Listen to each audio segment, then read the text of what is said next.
अस्सलाम वालेकुम व रहमतुल्लाहि व बरकातहू। नाज़रीन, BH दवाखाना यूट्यूब चैनल की जानब से हाज़िर हैं। तो उम्मीद करते हैं कि आप खैरियत से होंगे।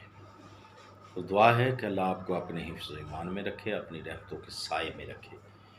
तो नाज़रीन, जैसा कि हम देसी नुस्खे लेके आपके लिए हाज़िर होते हैं आपकी खिदमत में, तो आप अगर नए तो हमारे चैनल को सब्सक्राइब करें और घंटी का बटन दबा कर लाइक और शेयर ज़रूर करें। वीडियो को पूरा देखें ताकि आपको समझ आ सके। तो आए हम बगैर टाइम ज़ाया किए आज के नुस्खे की जानब चलते हैं। आपने सद्दफ़ खुर्द लेना है, एक मट्टी का कुज्जा ले लेना, छोटा सा सद्दफ़ खुर्द ले लेना है।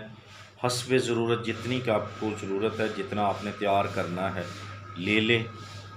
जब ले लें तो उसको कुज्जे के अंदर रखें। उसके ऊपर कम अज़ कम आँख का दूध जो है वो डालना है, कम अज़ कम 2 उंगल ऊपर हो, यानी ऊंचा हो, यानी कि उसके अंदर वो डूब जाए, सद्दफ़ जो है वो डूब जाए। ठीक है। उसके बाद कुज्जे को गुल्ले हिकमत करके बंद करके अच्छे तरीके से आपने 20 सेर उपलों की आग देनी है। 20 किलो जो ओपले होंगे ना, 20 किलो लेने हैं, उसकी आपने आग देनी है। हिकमत के तरीके के साथ आग देनी है। जब वो ठंडी हो जाए आग, तो इसको निकाल लेना है, कुश्ता आपका तैयार हो जाएगा।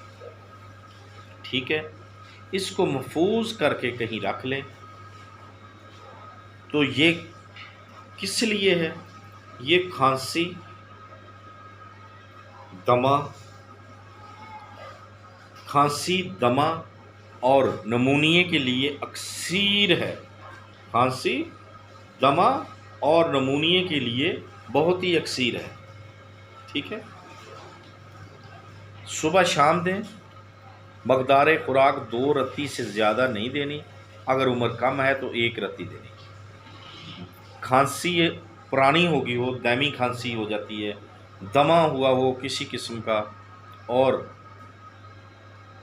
ये जानी कि उनके लिए ऐसी चीज़ें हैं ये।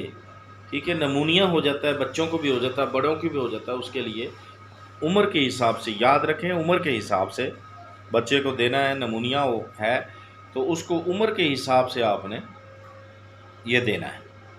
ठीक है। शहद में भी दे सकते हैं, सर्दी है तो। ठीक है। तो बड़े को भी दे सकते हैं, ऊपर से चाय वगैरह दें। इंशाअल्लाह अल्लाह खैर करेगा, शफा मिलेगी। तो देखते रहिए हमारा BH दवाखाना यूट्यूब चैनल। अल्लाह हाफ़िज़।